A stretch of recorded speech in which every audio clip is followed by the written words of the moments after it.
जय जगन्नाथ।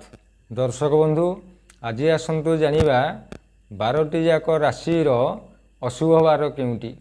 तेबे मेष राशि पई रविवारटी अशुभ बा घात बार, वृष राशि व्यक्ति मानक पई शनिवारटी घात बार, मिथुन राशि व्यक्ति मानक पई सोमवारटी घात बार, कर्कट राशि व्यक्ति मानक पई बुधवारटी घात बार, सिंह राशि व्यक्ति मानक पई शनिवारटी घात बार, कन्या राशि व्यक्ति मानक पई शनिवारटी मध्य घात बार, तुला राशि व्यक्ति मानक पई गुरुवार घात बार, बिच्छा राशि धनुराशि एवं मीन राशि व्यक्ति मानक पई शुक्रवारटी घात बार, मकर राशि व्यक्ति मानक पई मंगलवार घात बार एवं कुंभ राशि व्यक्ति मानक पई तुला राशि गुरुवारटी घात बार।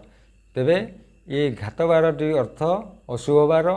तेबे यही बार रे आपण जदि यात्रा करूछंती बा कोनोसी क्षेत्र रे आगो को आगेबा को चिंता करिसंती तेबे सतर्कता अवलंबन करिबा उचित। तेबे आजिर कार्यक्रम को एठी रखुछु। जय जगन्नाथ।